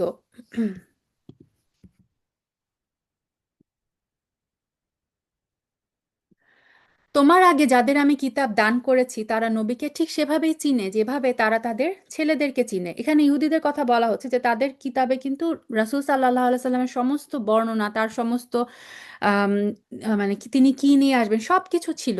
সো তারা অপেক্ষা করছিল রাসূলের জন্য। সো তারা তাদের নবীকে ঠিক সেভাবেই চিনেছে যেভাবে তারা নিজেদের ছেলেদেরকে চিনে। কিন্তু অজ্ঞতার বশবর্তী হয়ে যারা নিজেদের ক্ষতি সাধন করেছে তারা কখনোই ঈমান আনবে না। তার চাইতে বড় জালেম আর কে আছে, যে স্বয়ং আল্লাহ তাআলার উপর মিথ্যা আরোপ করে কিংবা তার আয়াতসমূহকে অস্বীকার করে? আসলে জালেমরা কখনোই সাফল্য লাভ করে না। একদিন আমি তাদের সবাইকে একত্রিত করব, তারপর যারা শিরক করেছে তাদের আমি বলবো, তোমাদের সেসব শরিকরাজ কোথায়? কোথায় তারা যাদের তোমরা আমার সাথে শরিক মনে করতে? সো আল্লাহ সুবহানাহু ওয়া তাআলা এই মুশরিকদেরকে ডেকে বলবেন, তোমরা যাদের পূজা করতে তারা আজকে কোথায়? তাদেরকে আজকে ডেকে নিয়ে আসো। অতঃপর তাদের সেই দিন এই কথা বলা ছাড়া আর কোনো যুক্তি থাকবে না যে আল্লাহর কসম, যিনি আমাদের রব, আমরা কখনোই মুশরিক ছিলাম না। তো সেদিন তারা, এই মুশরিকটা দেখেন, সেদিন মুশরিকরা সবকিছু অস্বীকার করবে। তারা বলবে যে আমরা কখনোই মুশরিক ছিলাম না। হে নবী, তুমি দেখো কিভাবে আজ এরা নিজেরাই নিজেদেরকে মিথ্যা প্রতিপন্ন করছে এবং নিজেদের বানানো কথা কিভাবে আজ নিষ্ফল হয়ে যাচ্ছে। তো ইবনে আব্বাস রাদিয়াল্লাহু তাআলাহু বলেছেন যে মুশরিকরা যখন দেখবে যে মুসলিমরা জান্নাতে যাচ্ছে, তখন তারা নিজেদের মধ্যে পরামর্শ করে বলবে যে না, আমরা তো আল্লাহ, আমরা কখনো মুশরিক ছিলাম না। তখন আল্লাহ কি করবেন, তাদের মুখের উপর মোহর লাগিয়ে দিবেন এবং তাদের হাত পা তখন তাদের এই যাবতীয় কাজকর্মের জন্য সাক্ষ্য দিবে। সো আল্লাহ সুবহানাহু ওয়া তাআলার কাছে সেদিন নিজের কৃত পাপ গোপন করার কোনো উপায় নাই। তাদের মধ্যে এমন কিছু লোকও আছে যাদের দেখলে মনে হয় তোমার কথা সে কান দিয়ে শুনছে, কিন্তু আসলে আমি তাদের মনের উপর পর্দা ঢেলে দিয়েছি, যার কারণে তারা কিছুই উপলব্ধি করতে পারে না। আমি তাদের কানেও ছিপি এঁটে দিয়েছি, মূলত তারা যদি আল্লাহর সব কয়টি নিদর্শন দেখেও নেয় তবু তারা ঈমান আনবে না। এমনকি তারা যখন তোমার সামনে আসবে তখন তোমার সাথে বিতর্কে লিপ্ত হবে। কোরআনের আয়াত সম্পর্কে কাফিররা বলবে, এ তো পুরানো দিনের গল্প কথা ছাড়া আর কিছুই নাই। অর্থাৎ এই মুশরিকরা যখন রাসূল সাল্লাল্লাহু আলাইহি সাল্লামের কাছে এসে কোরআন শুনে, তারা তাদের যেহেতু হেদায়েত লাভের উদ্দেশ্য না, সো কোরআন যে যেই নিয়তে পড়বে সেটাই কিন্তু পাবে। সো তাদের উদ্দেশ্য যেহেতু হেদায়েত লাভ না, সো এই কোরআন থেকে তারা হেদায়েত পাবে না। আল্লাহ বলেন তাদের অন্তরের উপর হচ্ছে মোহর লাগানো, তাদের কানেও ছিপি আটা, অর্থাৎ তারা কান থেকেও শুনে না, তাদের অন্তর থেকেও তারা কোরআনের আয়াত তাদের অন্তরে প্রবেশ করে না। তারা যেমন নিজেদের তা শোনা থেকে বিরত রাখে, তেমনি অন্যদেরও তা থেকে দূরে রাখে। এই দিয়ে মূলত তারা নিজেদেরই ধ্বংস সাধন করছে, অথচ তারা কোনো খবরই রাখে না। তুমি যদি সত্যি তাদের দেখতে পেতে, যখন এদের আগুনের উপর এনে দাঁড় করানো হবে, তখন তারা বলবে, হায়, যদি আবার আমাদের দুনিয়ায় ফেরত পাঠানো হতো, তাহলে আমরা কখনো আমাদের মালিকের আয়াতসমূহকে মিথ্যা প্রতিপন্ন করতাম না। আমরা অবশ্যই ইমানদার লোকদের দলে সামিল হয়ে যেতাম। তো এই ধরনের কথা কোরআনে আমরা আরো অনেক জায়গায় দেখতে পাবো যে আল্লাহ সুবহানাহু ওয়া তাআলা জাহান্নামীরা যখন জাহান্নামের আগুন দেখবে, তখন তারা বলবে যে আল্লাহ, আমাদেরকে আর একবার দুনিয়াতে ফেরত পাঠাও। আমরা তোমার মানে আমরা ইমানদার হয়ে যাব, আমরা তোমার কোনো আয়াতকে অস্বীকার করব না। এবং আল্লাহ সুবহানাহু ওয়া তাআলা এটাও বলেন যে তারা তখন যদি আবার তাদেরকে দুনিয়ায় ফেরত পাঠানো হতো, তখনও তারা আবার আল্লাহ সুবহানাহু ওয়া তাআলার সাথে শিরক করত, কুফরি করত, তারা ঈমান আসলে আনতো না। এর আগে যা কিছু তারা গোপন করে আসছিল, আজ তা তাদের জন্য উন্মুক্ত হয়ে গেল। যদি তাদের, এই যে আবার বলছে আল্লাহ, যদি তাদের আবার দুনিয়ায় ফেরত পাঠানোও হয়, তারা তাই করে বেড়াবে যা থেকে তাদের নিষেধ করা হয়েছিল। অবশ্যই তারা মিথ্যাবাদী। এরা বলে, আমাদের এই পার্থিব জীবনই হচ্ছে আমাদের একমাত্র জীবন, আমরা কখনোই পুনরুজ্জীবিত হব না। সেই যে আমাদের যে মৃত্যুর পরে আমাদের যে একটা হিসাব নিকাশ আছে, কেয়ামতের দিন, মালিক ইয়াউমিদ্দিন, এই কাফেররা কিন্তু অনেকেই আছে যারা এই কেয়ামত দিবসকে বিশ্বাস করে না। তারা এটাই বিশ্বাস করে না যে আমাদের আবার পুনরুজ্জীবিত করা হবে। হায়, তুমি যদি সত্যিই সেই দৃশ্য দেখতে পেতে, যখন তাদেরকে তাদের মালিকের সামনে দাঁড় করানো হবে এবং তিনি বলবেন, বলো এই দিনটি কি সত্য নয়? তো কেয়ামতের দিন আল্লাহ সুবহানাহু ওয়া তাআলা এদেরকে বলবেন যে বলো তো, তোমরা যে এই দিনটাকে অস্বীকার করতে, এখন বলো এই দিনটা কি সত্য নয়? তারা বলবে, হ্যাঁ, আমাদের মালিকের শপথ, এটা সত্য। তখন আল্লাহ বলবেন, তাহলে আজকে সেই দিনের আযাব ভোগ করো যাকে তোমরা অবিশ্বাস করতে। আল্লাহ আমাদের মাফ করো। অবশ্যই তারা ভীষণভাবে ক্ষতিগ্রস্ত হয়ে পড়েছে, যারা আল্লাহর সামনাসামনি হওয়াকে মিথ্যা বলছে। মানে আল্লাহর সাথে যে আমাদের একটা মানে মুখামুখি একটা মিটিং হবে, সেদিন যে সবকিছুর হিসাব তার কাছে দিতে হবে, এই দিনটাকে যারা অস্বীকার করেছে, মিথ্যা বলেছে, আল্লাহ বলছে তারা আসলেই ক্ষতিগ্রস্ত। আর একদিন যখন সত্যি সত্যি কিয়ামতের ঘন্টা হঠাৎ করে তাদের সামনে এসে হাজির হবে, তখন তারা বলবে, হায় আফসোস, দুনিয়ায় এই দিনটিতে আমরা কতই না অবহেলা করেছি। সেই দিন তারা নিজেদের পাপের বোঝা নিজেদের পিঠেই বয়ে বেড়াবে। দেখো কত নিকৃষ্ট বোঝা সেটি, যা সেদিন তাদের বইবে। আল্লাহ যেন আমাদের সবার হিসাব সহজ করে দেন। আল্লাহুম্মা হিসাবনা হিসাবা ইয়াসির। আর এই বৈষয়িক জীবন তো নিছক খেল তামাশা ছাড়া আর কিচ্ছু না। মূলত যারা আল্লাহ তাআলাকে ভয় করে, পরকালের বাড়িঘরই তাদের জন্য উৎকৃষ্ট। ওয়ালাদ দারুল আখিরাতি খয়র। যারা ইমানদার তারা দুনিয়ার বাড়িঘরের চিন্তা করে না, তারা হচ্ছে তাদের জন্য পরকালের বাড়িঘরটাই হচ্ছে তাদের জন্য শ্রেষ্ঠ, তারা ওইটাকেই প্রায়োরিটি দেয়। তোমরা কি মোটেই অনুধাবন করো না? হে রাসূল, আমি জানি এরা যা বলে তা শুধু তোমাকে পীড়া দেয়। এসব বলে এরা শুধু তোমাকে মিথ্যা সাব্যস্ত করছে না, বরং এই জালেমরা এর মাধ্যমে আল্লাহ তাআলার আয়াতকেই অস্বীকার করছে। তো রাসূল সাল্লাল্লাহু আলাইহি সাল্লামকে কাফিরদের আম, মানে রাসূল সাল্লাল্লাহু আলাইহি সাল্লাম অনেক কষ্ট পেতেন যে কেন কাফেররা ঈমান আনছে না। তো আল্লাহ সুবহানাহু ওয়া তাআলা বললেন যে তুমি এদের এই অবস্থা দেখে তুমি কষ্ট পেও না, কারণ এই মিথ্যা তারা তোমাকে মনে করছে না, তারা যে এত মিথ্যা অপবাদ দিচ্ছে, তারা যে মিথ্যা প্রতিপন্ন করার চেষ্টা করছে তোমাকে না, এরা আসলে আমার যে আয়াত কোরআন আল্লাহর আয়াতকে মিথ্যা মনে করছে। এবং তিরমিজির একটা হাদিসে আছে যে আবু জাহেল একদিন রাসূল সাল্লাল্লাহু আলাইহি সাল্লামকে এসে বলেছেন যে বলল যে হে মোহাম্মদ, আমরা তোমাকে না, তুমি যা নিয়ে এসেছো সেটাকে মিথ্যা মনে করি। এবং আমরা কিন্তু জানি হিজরতের দিন আলী রাদিয়াল্লাহু তাআলা আনহুকে রাসূল সাল্লাল্লাহু আলাইহি সাল্লাম যখন তার বেডে রেখে গেলেন, আলী রাদিয়াল্লাহু তাআলা আনহুর কাছে তিনি কিন্তু মুশরিকদের অনেক যে রাসূল সাল্লাল্লাহু আলাইহি সাল্লামের কাছে তারা আমানত রাখতো, যদিও তার তার ইসলাম মানতো না, তাকে কত কিছু করলো তার বিরুদ্ধে, কিন্তু আমানতদার হিসাবে কিন্তু তখনও তারা রাসূল সাল্লাল্লাহু আলাইহি সাল্লামকে মানতো। তারা এটাও মানতো যে তিনি হচ্ছেন রহমাতুল্লিল আলামিন, তিনি হচ্ছে সাদিক, তিনি হচ্ছেন আলামিন, বিশ্বাসী।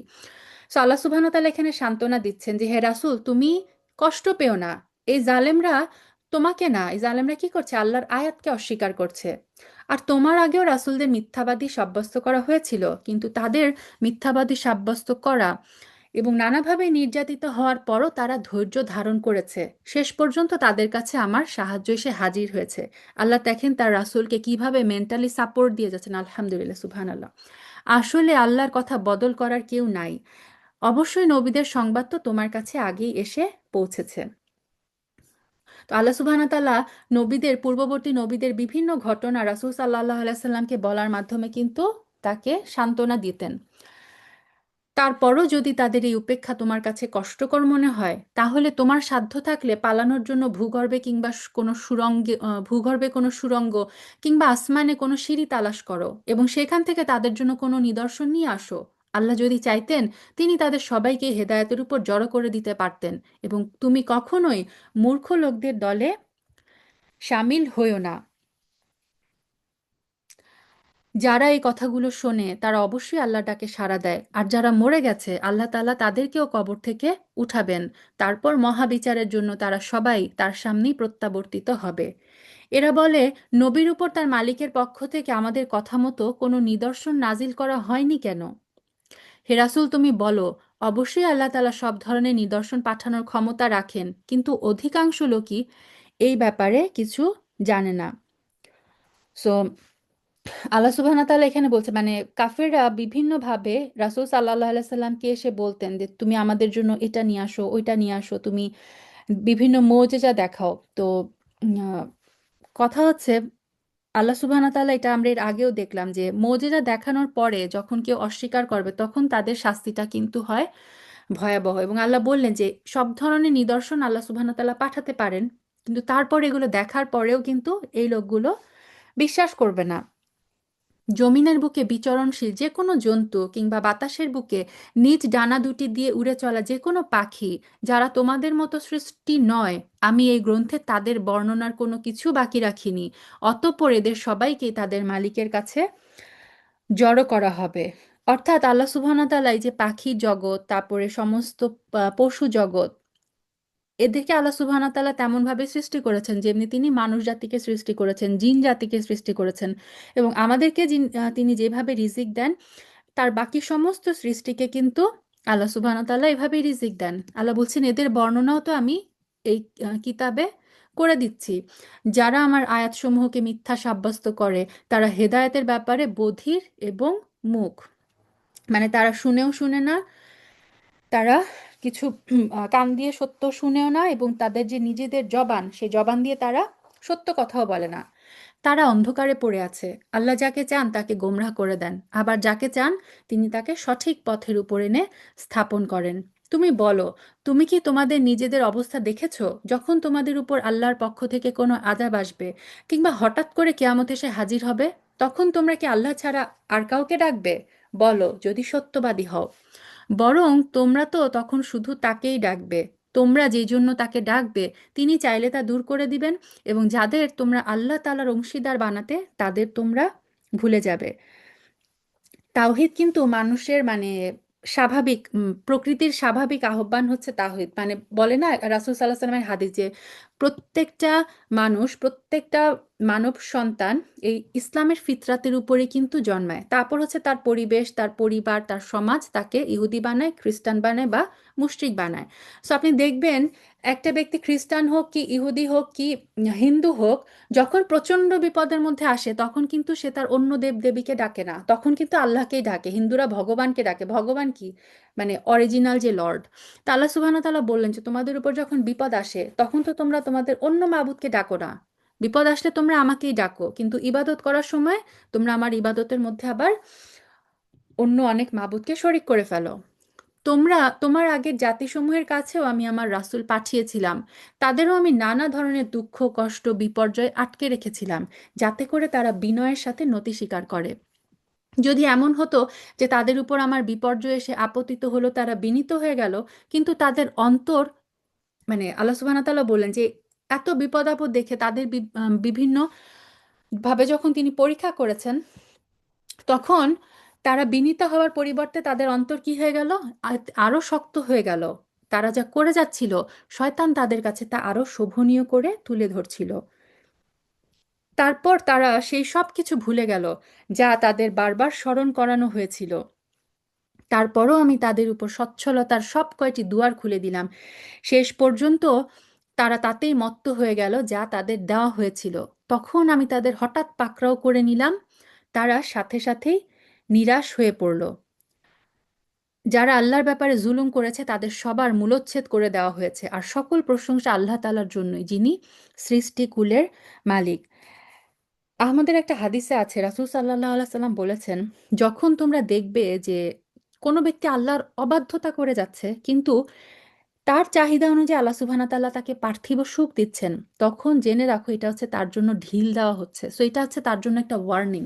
সো আমরা যেন কেয়ারফুল থাকি, আল্লাহ সুবহানাহু ওয়া তাআলা যেন আমাদেরকে এভাবে পরীক্ষা না করেন। আল্লাহ বললেন এই যে এগুলো কি হঠাৎ করে আল্লাহ সুবহানাহু ওয়া তাআলা তারপর হঠাৎ করে পাকড়াও করবেন। হঠাৎ করে যখন তিনি পাকড়াও করবেন, তখন হচ্ছে তারা নিরাশ হয়ে পড়বে, তখন আর তাদের বাঁচার কোনো উপায় থাকবে না।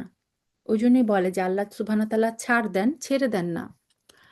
হে রাসূল তুমি বলো, তোমরা কি একথা ভেবে দেখেছো, যদি আল্লাহ তাআলা কখনো তোমাদের দেখার এবং শোনার ক্ষমতা কেড়ে নেন, তোমাদের অন্তরের উপর মোহর মেরে দেন, তবে আল্লাহ তাআলা ছাড়া দ্বিতীয় কোনো ইলাহ আছে কি যে তোমাদের এসব কিছু ফিরিয়ে দিতে পারবে? তাকিয়ে দেখো কিভাবে আমি আমার আয়াতসমূহ খুলে খুলে বর্ণনা করছি, এই সত্ত্বেও তারা মুখ ফিরিয়ে নিচ্ছে। তো এই চোখ কান অন্তর এগুলো হচ্ছে মানুষের খুব ইম্পর্ট্যান্ট অঙ্গ প্রত্যঙ্গ। তা আল্লাহ বললেন এই জিনিসগুলোর যে নেয়ামত, সেটা চাইলে তিনি ছিনিয়ে নিতে পারেন, কিন্তু কার ক্ষমতা আছে, দ্বিতীয় কোন ইলাহ আছে যে এই সব কিছু আবার আমাদেরকে ফিরিয়ে দিতে পারবে? তুমি বলো, তোমরা কি তাদের দেখেছো? যদি কখনো গোপনে কিংবা প্রকাশ্যভাবে তোমাদের উপর আল্লাহর আযাব আপতিত হয়, তাতে কতিপয় জালেম সম্প্রদায় লোক ব্যতীত অন্য কাউকে ধ্বংস করা হবে কি? আমি রাসূলদেরকে জান্নাতের সুসংবাদবাহী এবং জাহান্নামের সতর্ককারী ছাড়া অন্যভাবে পাঠাই না।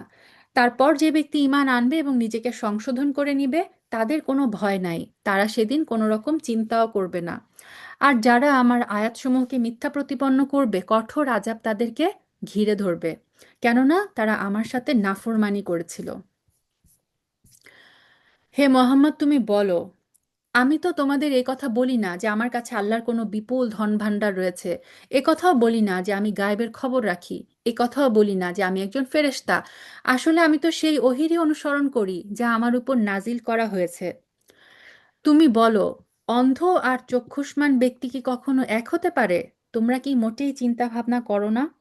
এখানে অন্ধ আর চক্ষুষ্মান বলতে হেদায়েতপ্রাপ্ত আর পথভ্রষ্ট, মুমিন এবং কাফেরকে বোঝানো হয়েছে যে মুমিন আর কাফের কখনো এক হতে পারে না।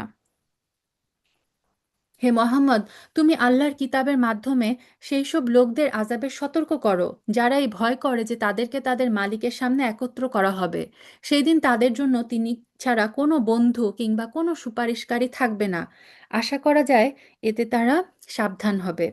তাদের কাছে তুমি তাদেরকে তুমি তোমার কাছ থেকে সরিয়ে দিও না, যারা সকাল সন্ধ্যায় তাদের মালিককে ডাকে, তারই সন্তুষ্টি কামনা করে, কারণ তাদের কাজকর্মের কোনো রকম দায়িত্বই তোমার উপর নেই। তোমার কাজকর্মের হিসাব কিতাবের কোনো রকম দায়িত্ব তাদের উপর নেই। যদি তুমি তাদের সরিয়ে দাও তাহলে তুমিও জালেমদের দলে সামিল হয়ে যাবে। আর এভাবেই আমি এদের একদল দ্বারা অন্য দলের পরীক্ষা নিয়েছি, যেন অহংকারী লোকেরা গরিবদের বলতে পারে যে এরাই কি হচ্ছে আমাদের মাঝে সেই দলের লোক যাদের উপর আল্লাহ তাআলা অনুগ্রহ করেছেন। আল্লাহ তাআলা কি তার কৃতজ্ঞ বান্দাদের ভালো করে জানেন না?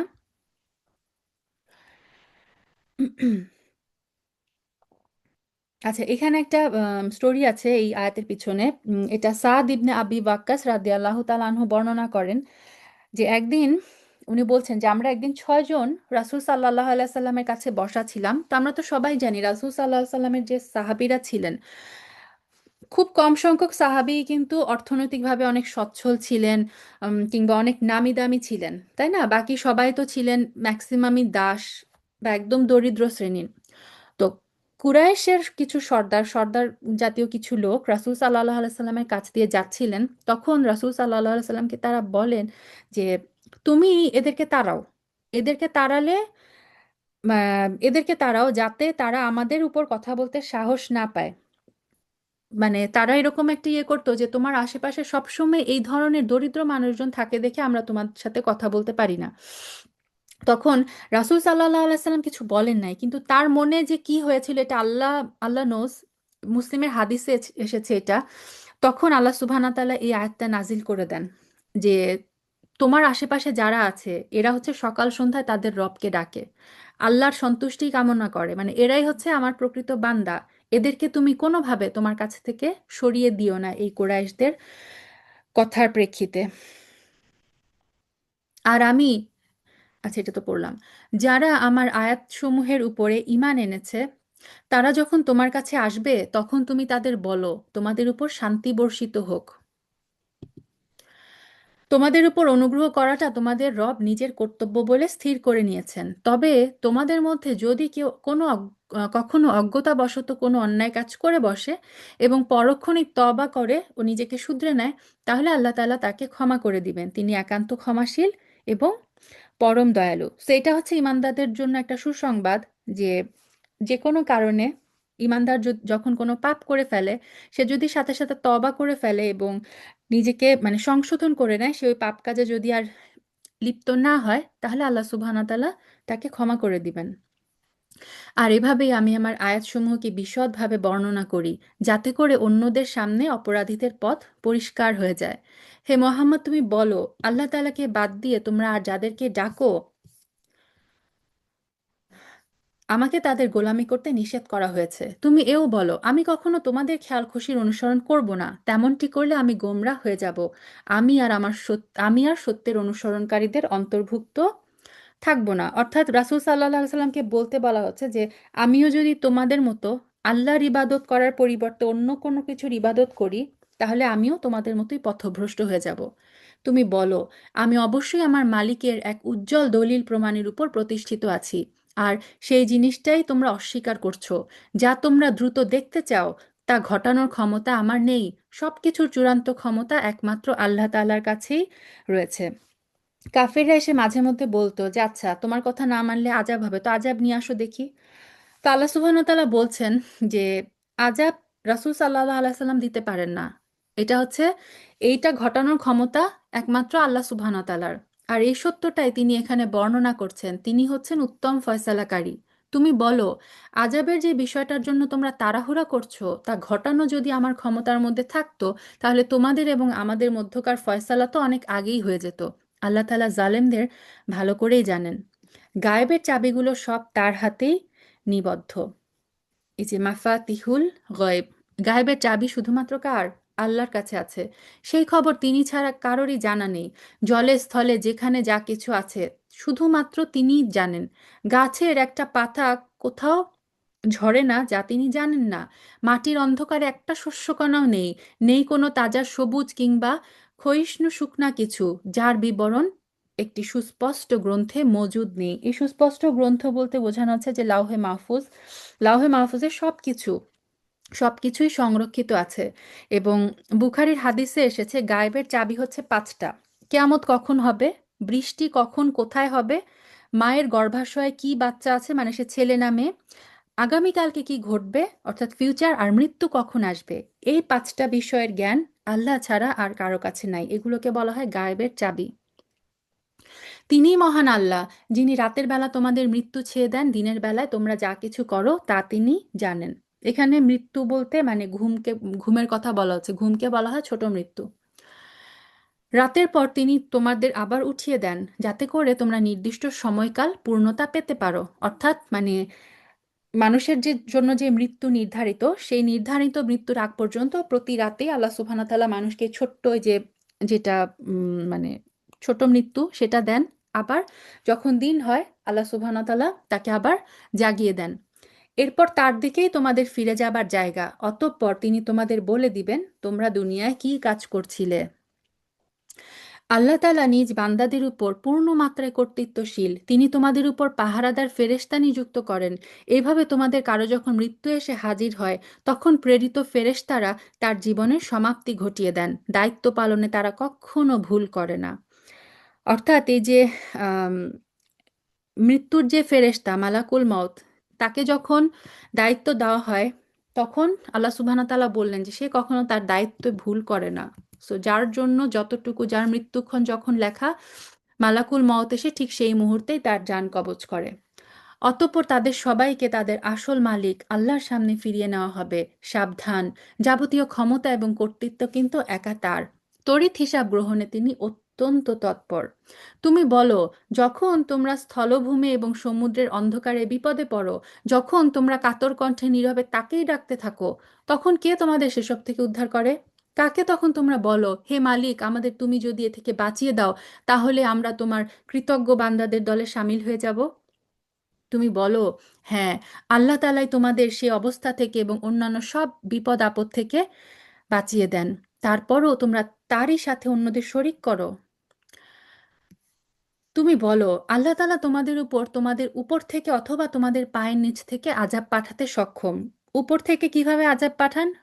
অতিরিক্ত বৃষ্টি, অতিবৃষ্টি, ঝড়, শিলাবৃষ্টি, বজ্রাঘাত, যে কোনো আযাব। আর পায়ের নিচ থেকে কিভাবে আল্লাহ সুবহানাহু ওয়া তাআলা আযাব পাঠাতে পারেন? ভূমিধস, বন্যা, যেটাতে সবকিছু ডুবে যায়। তারপর আল্লাহ বলছেন, অথবা তিনি তোমাদের দলে উপদলে বিভক্ত করে এক দলকে আরেক দলের শাস্তির স্বাদ গ্রহণ করাতেও সম্পূর্ণরূপে সক্ষম। লক্ষ্য করো কিভাবে আমি আমার আয়াতসমূহকে খুলে খুলে বর্ণনা করি। আশা করা যায় তারা সত্য অনুধাবন করতে পারবে। তো এই যে আল্লাহ সুবহানাহু ওয়া তাআলা এত ডিটেইলে আমাদের সব কিছু বলছেন, বারবার তিনি বলছেন যে আয়াতসমূহ খুলে খুলে তিনি আমাদের কাছে বর্ণনা করছেন কেন? এই আশায় যে আমরা এই সত্যটা অনুধাবন করতে পারবো। তোমার জাতির লোকেরা এই কোরআনকে অস্বীকার করেছে, অথচ সেটাই হচ্ছে একমাত্র সত্য। তুমি তাদের বলো, আমি তোমাদের উপর কর্মবিধায়ক নই। প্রতিটি বার্তার জন্য একটা সুনির্দিষ্ট দিনক্ষণ মজুদ রয়েছে এবং তোমরা অচিরেই সেটা জানতে পারবে। তুমি যখন এমন সব লোককে দেখতে পাও যারা আমার আয়াতসমূহ নিয়ে হাসি বিদ্রূপ করছে, তখন তুমি তাদের কাছ থেকে সরে এসো, যতক্ষণ না তারা অন্য কথায় মনোনিবেশ করে। যদি কখনো শয়তান তোমাকে ভুলিয়ে ওখানে বসিয়ে রাখে, তাহলে মনে পড়ার পর তুমি জালেম সম্প্রদায়ের সাথে আর বসে থেকো না। এই সেম আয়াতের মানে কথোপকথন কিন্তু আমরা সূরা নিসার 140 নাম্বার আয়াতে দেখে এসেছি। সেখানেও আল্লাহ সুবহানাহু ওয়া তাআলা বলেছিলেন যে এমন সব মজলিস যেখানে আল্লাহ এবং তার রাসূলের বিধিবিধান নিয়ে ঠাট্টা বিদ্রূপ করা হয়, সেখানে যেন আমরা না বসি। ওই মজলিসকে আমাদের সাথে সাথে ত্যাগ করতে হবে, কারণ ওই মজলিসে অংশগ্রহণ করা মহাপাপ এবং আল্লাহ সুবহানাহু ওয়া তাআলা এটাতে অত্যন্ত রাগান্বিত হন। তাদের এসব কার্যকলাপের হিসাবের ব্যাপারে যারা আল্লাহ তাআলাকে ভয় করে, তাদের উপর দায় দায়িত্ব নেই। তবে উপদেশ তো দিয়েই যেতে হবে। আশা করা যায় তারা একদিন আল্লাহ তাআলাকে ভয় করবে। সেই সব লোকদের তুমি আল্লাহর হাতে ছেড়ে দাও, যারা তাদের দিনকে নিছক খেল তামাশায় পরিণত করে রেখেছে। খুব কঠিন ওয়ার্নিং। এবং পার্থিব জীবনে যাদের প্রতারণার জালে আটকে রেখেছে, তুমি এই কোরআন দিয়ে তাদের স্মরণ করাতে থাকো, যাতে এ করে কেউ নিজের অর্জিত কর্মকাণ্ডের ফলে ধ্বংস হয়ে যেতে না পারে। হাসরের দিন তার জন্য আল্লাহ তাআলা ছাড়া কোনো বন্ধু এবং সুপারিশকারী থাকবে না। কোনো ব্যক্তি যদি নিজের সবকিছু দিয়ে দেয়, তবু তার কাছ থেকে সেদিন তা গ্রহণ করা হবে না। এরাই হচ্ছে সেই মানুষ যাদের নিজেদের গুনাহ অর্জনের কারণে তাদের ধ্বংস করে দেওয়া হবে। আল্লাহ তাআলাকে অস্বীকার করার কারণে তাদের জন্য থাকবে ফুটন্ত পানি এবং মর্মন্তুদ শাস্তি। আল্লাহ যেন আমাদের সবাইকে আযাব থেকে মুক্তি দেন। তুমি বলো, আমরা কি আল্লাহ তাআলাকে বাদ দিয়ে এমন কাউকে ডাকবো যে না আমাদের কোনো ক্ষতি করতে পারে, না আমাদের কোনো অপকার করতে পারে? আল্লাহ তাআলা যেখানে আমাদের সঠিক পথ বাতলে দিয়েছেন, সেখানে তাকে বাদ দিয়ে আমরা কি আমাদের উল্টো পায়ে ফিরে যাব? ঠিক সেই ব্যক্তির মতো যাকে শয়তানরা জমিনের বুকে পথভ্রষ্ট করে দাঁড়ে দাঁড়ে ঠোকর খাওয়াচ্ছে, অথচ তার সঙ্গী সাথীরা তাকে ডাকছে, তুমি আমাদের কাছে এসো, সহজ সরল পথের দিকে আসো। তুমি বলো, সত্যিকার অর্থে হেদায়েত তো হচ্ছে আল্লাহর পাঠানো, সেটাই হচ্ছে আসল হেদায়েত। এবং আমাদের এই আদেশ দেওয়া হয়েছে যেন আমরা সৃষ্টিকুলের মালিকের সামনে আনুগত্যের মাথা নত করি। আরও আদেশ দেওয়া হয়েছে তোমরা যেন সালাত প্রতিষ্ঠা করো, তোমরা যেন আল্লাহকে ভয় করো। তিনি হচ্ছেন এমন সত্তা যার সামনে সবাইকে সমবেত করা হবে। তিনি যথাযথভাবে আকাশ এবং জমিন সৃষ্টি করেছেন। যেদিন তিনি বলবেন সব কিছু বিলীন হয়ে যাও, সাথে সাথেই তা বিলীন হয়ে যাবে। তার কথাই হচ্ছে চূড়ান্ত সত্য। যেদিন সিংহায় ফুঁক দেওয়া হবে, সেদিন যাবতীয় কর্তৃত্ব এবং বাদশাহী হবে একান্তই তার। তিনি দৃশ্য অদৃশ্য সবকিছু সম্পর্কে সম্যক অবগত রয়েছেন। তিনি প্রজ্ঞাময়, তিনি সবকিছুর খবর রাখেন। ৭৪ নম্বর আয়াত থেকে ইব্রাহিম আলাইসাল্লামের একটা স্টোরির একটা পার্ট আসছে।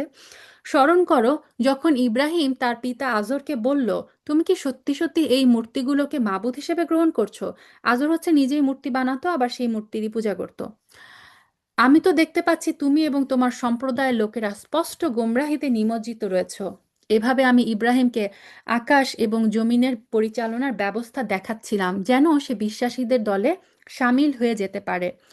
তো বলা হয় যে আরশ থেকে নিয়ে পৃথিবীর শেষ সীমানা পর্যন্ত ইব্রাহিম আলাহিসাল্লামকে আল্লাহ সুবহানাহু ওয়া তাআলা দেখিয়েছেন। আল্লাহ সুবহানাহু ওয়া তাআলা ইব্রাহিম আলাহিসাল্লামের সামনে সবকিছু উপস্থাপন করেছেন এবং প্রকাশ করেছেন। এটা ফাথুল কাদিরে এসেছে। আল্লাহু আলাম। যখন তার উপর আঁধার ছেয়ে রাত এলো, তখন সে একটা তারকা দেখতে পেল। ইব্রাহিম আলাইহিস সালাম রাত্রেবেলা আকাশের দিকে তাকিয়ে স্টার দেখলেন। তারকাটি দেখে সে বলে উঠল, এ বুঝি আমার রব? তারপর যখন তারকাটি ডুবে গেল, তখন সে বলল, যেটা ডুবে যায় তাকে তো আমি আমার রব বলে পছন্দ করতে পারি না। তো স্কলাররা বলেন এটা আসলে এই কথোপকথনটা ইব্রাহিম আলাইসাল্লাম তার যে সম্প্রদায়ের লোকজন তাদের সামনে করছিল। এটা মানে যে তিনি তাদেরকে বোঝাতে চাচ্ছিলেন যে একটা স্টার যখন দেখলেন তখন তিনি বললেন, আচ্ছা এটাই মনে হয় আমার রব। তারাটা যখন ডুবে গেল, ইব্রাহিম আলাইসাল্লাম বলল, মা আমার যে জিনিস ডুবে যায় তাকে তো আমি আমার রব হিসেবে পছন্দ করতে পারি না। তারপর যখন আকাশে একটা ঝলমেলে চাঁদ দেখলো, তখন ইব্রাহিম আলাইসাল্লাম বলল, হ্যাঁ এইটা মনে হয় আমার রব। তারপর এক পর্যায়ে যখন চাঁদও ডুবে গেল, তখন সে বলল, আমার রব রব যদি আমাকে সঠিক পথ না দেখান, তাহলে অবশ্যই আমি গোমরাহ লোকদের দলে সামিল হয়ে যাব। তারপর দিনের বেলায় সে যখন আলোকোজ্জ্বল সূর্য দেখল, তখন সে বলল, মনে হয় এটাই হচ্ছে আমার রব, কারণ এটা হচ্ছে সব চাইতে বড়। সন্ধ্যা ঘনিয়ে এলে যখন সূর্য ডুবে গেল, তখন সে নিজের জাতিকে বলল, হে আমার সম্প্রদায়ের লোকেরা, তোমরা যে সব কিছুকে আল্লাহর সাথে অংশীদার বানাও, আমি তা থেকে সম্পূর্ণ মুক্ত। আমি নিষ্ঠার সাথে সেই সার্বভৌম মালিকের দিকে আমার মুখ ফিরাচ্ছি, যিনি এই আসমান সমূহ এবং জমিন সহ চাঁদ, সূর্য, গ্রহ সব কিছু সৃষ্টি করেছেন। আমি আর মুশরিকদের দলভুক্ত নই। তার জাতির লোকেরা তার সাথে আল্লাহ তাআলার ব্যাপারে বিতর্ক শুরু করে দিল। জবাবে সে বলল, তোমরা কি আমার সাথে আল্লাহ তাআলার ব্যাপারে তর্ক করছো, অথচ তিনিই আমাকে সঠিক পথের দিশা দিয়েছেন? আমি তোমাদের মাবুদকে ভয় পাই না, যাদের তোমরা আল্লাহ তাআলার অংশীদার মনে করো। অবশ্য আমার মালিক যদি কিছু চান সেটা আলাদা। আমার মালিকের জ্ঞান সবকিছুর উপর পরিব্যাপ্ত। এরপরও কি তোমরা সতর্ক হবে না? সুবহানাল্লাহ। ইব্রাহিম আলাইহিস সালামের ঈমান এরকম ছিল, তিনি একা তিনি একা তার সমগ্র জাতি, ইভেন তার বাবা, তার বিরুদ্ধেও দাঁড়িয়ে গিয়েছিলেন। তোমরা যাকে আল্লাহ তাআলার অংশীদার বানাও, তাকে আমি কিভাবে ভয় করব? অথচ তোমরা আল্লাহ তাআলার সাথে অন্যদের শরিক করতে ভয় পাও না, যেই ব্যাপারে তিনি কোনো প্রমাণপত্র তোমাদের কাছে পাঠাননি। তোমরাই বলো, আমাদের এই উভয় দলের মধ্যে কোন দলটি দুনিয়া এবং আখিরাতে নিরাপত্তা লাভের বেশি অধিকারী? বলো, যদি তোমরা জানো। সো ইব্রাহিম আলাইসাল্লাম তাদেরকে মানে চ্যালেঞ্জ করলেন যে মুমিনদের কাছে তাওহীদের দলিল আছে, কিন্তু মুশরিকদের কাছে কিন্তু কোনো দলিল নাই। এটাই তিনি তাদের চ্যালেঞ্জ করলেন। হ্যাঁ, যারা ঈমান এনেছে এবং যারা তাদের ঈমানকে জুলুমের কালিমা দিয়ে কলুষিত করেনি, তারাই হচ্ছে দুনিয়া এবং আখিরাতে নিরাপত্তা লাভের বেশি অধিকারী এবং এরাই হচ্ছে হেদায়েতপ্রাপ্ত। এটা ছিল শিরক সম্পর্কিত আমার সেই অকাট্য যুক্তি, যা আমি ইব্রাহিমকে তার জাতির উপর দান করেছিলাম। এভাবেই আমি যাকে ইচ্ছা তাকে সমুন্নত করি। অবশ্যই তোমার রব প্রবল প্রজ্ঞাময়, কৌশলী। আমি তাকে দান করেছি পুত্র হিসেবে ইসহাক এবং পৌত্র হিসেবে ইয়াকুব। সো ইব্রাহিম আলাইসাল্লাম কিন্তু মানে তার অনেক বয়স মানে একদম তিনি বার্ধক্যে পৌঁছে গিয়েছিলেন, তার কোনো সন্তান ছিল না। তিনি সন্তান থেকে মানে নিরাশ হয়ে গিয়েছিলেন। সূরা হুদে আমরা এই বর্ণনাটা পাবো, সূরা জারিয়াতে পাবো। তো আল্লাহ সুবহানাহু ওয়া তাআলা যখন বৃদ্ধ বয়সে তাকে শুধুমাত্র পুত্র না বরং পৌত্র তার নাতি ইয়াকুবের সুসংবাদও দিয়েছিলেন। এদের সবাইকে আমি সঠিক পথের দিশা দিয়েছিলাম। এদের আগে আমি নূহকেও হেদায়েতের পথ দেখিয়েছি। তার বংশের মাঝে দাউদ, সুলাইমান, আইয়ুব, ইউসুফ, মূসা এবং হারুনকেও আমি হেদায়েত দিয়েছি। আর এভাবেই আমি সৎকর্মশীলদের পুরস্কার দিয়ে থাকি। জাকারিয়া, ইয়াহিয়া, ঈসা এবং ইলিয়াসকেও আমি সঠিক পথ দেখিয়েছিলাম। এরা সবাই ছিল নেককারদের দলভুক্ত।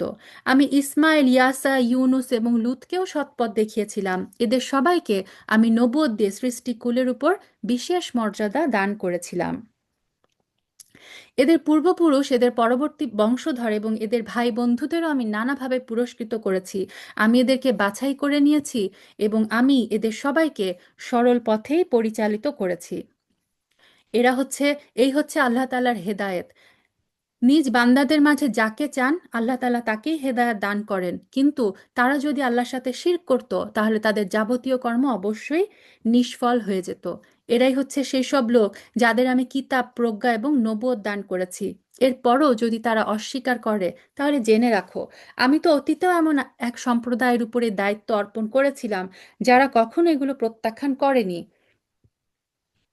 এরা হচ্ছে সেই সব সৌভাগ্যবান বান্দা আল্লাহ তাআলা যাদের সৎপথে পরিচালিত করেছেন। অতএব তুমিও এদের হেদায়েতের পথ অনুসরণ করো এবং বলো, আমি এর উপর তোমাদের কাছ থেকে কোনো পারিশ্রমিক চাই না। এটা হচ্ছে মানুষের জন্য একটা স্মরণিকা মাত্র। তারা আল্লাহ তাআলাকে তার যথাযোগ্য মূল্যায়ন করতে পারেনি। বিশেষ করে যখন তারা বলল আল্লাহ তাআলা কোনো কিছু আল্লাহ তাআলা কোনো মানুষের উপরে কোনো বস্তু নাজিল করেননি। তুমি বলো, মুসার আনিত কিতাব যা মানুষের জন্য ছিল এক আলোকবর্তিকা এবং পথনির্দেশ, যা তোমরা কাগজের পাতায় লিখে রাখতে, যা তোমরা মানুষের সামনে প্রকাশ করতে এবং অধিকাংশই গোপন করে রাখতে, সর্বোপরি সেই কিতাব দ্বারা তোমাদেরকে এমন সব শিক্ষা দেওয়া হতো যার কিছুই তোমরা এবং তোমার পূর্বপুরুষরা জানতে না। সেটা কে নাজিল করেছে? তুমি বলো, হ্যাঁ, আল্লাহ তাআলাই তা নাজিল করেছেন। হে নবী, তুমি তাদের নিরর্থক আলোচনায় মত্ত থাকতে দাও। এটা এক বরকতপূর্ণ গ্রন্থ যা আমি তোমার উপর নাজিল করেছি। কোরআনের কথা বলা হচ্ছে। এটা আগের কিতাবের সত্যায়ন করে এবং যাতে এই কিতাব দিয়ে তুমি মক্কা এবং তার পার্শ্ববর্তী জনপদসমূহের মানুষকে সাবধান করতে পারো। যারা আখিরাতের উপর ঈমান আনে এবং এই কিতাবের উপরও ঈমান আনে, তারাই তাদের সালাতেরও হেফাজত করে। সেই ব্যক্তির চাইতে বড় জালেম আর কে আছে যে আল্লাহর উপর মিথ্যা আরোপ করে অথবা বলে যে আমার উপর ওহী নাজিল হয়েছে, যদিও তার উপর কিছুই নাজিল করা হয়নি।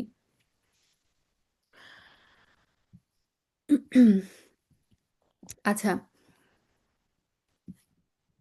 এন্ট্রি দিয়ে নি।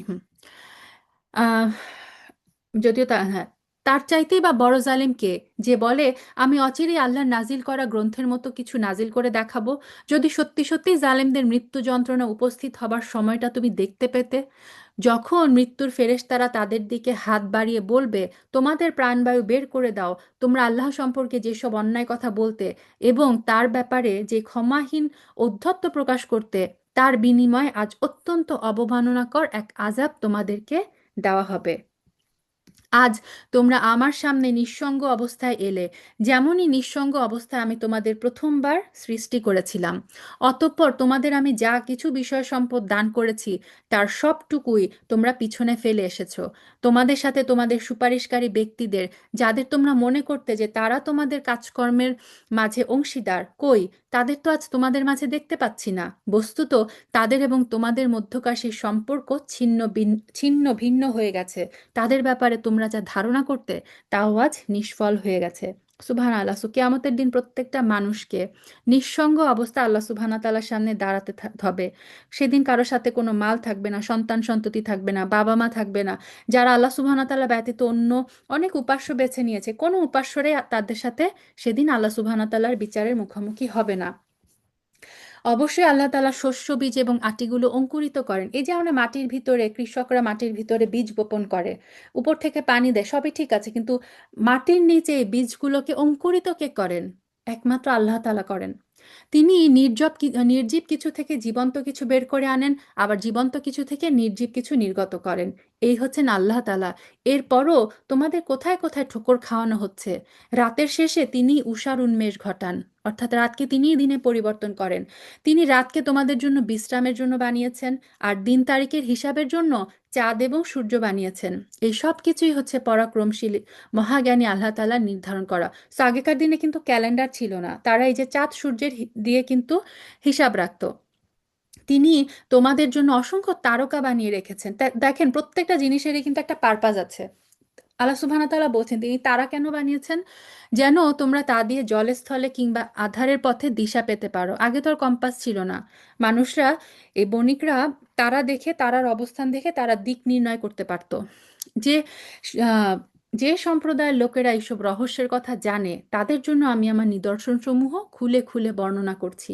তিনি তোমাদের একটিমাত্র ব্যক্তি সত্তা থেকে সৃষ্টি করেছেন, তারপর এখানে তোমাদের থাকার এবং মালসামান রাখার জন্য জায়গা বানিয়েছেন। জ্ঞানী লোকদের জন্য আমি আমার নিদর্শনগুলোকে এভাবেই বিস্তারিতভাবে বর্ণনা করছি।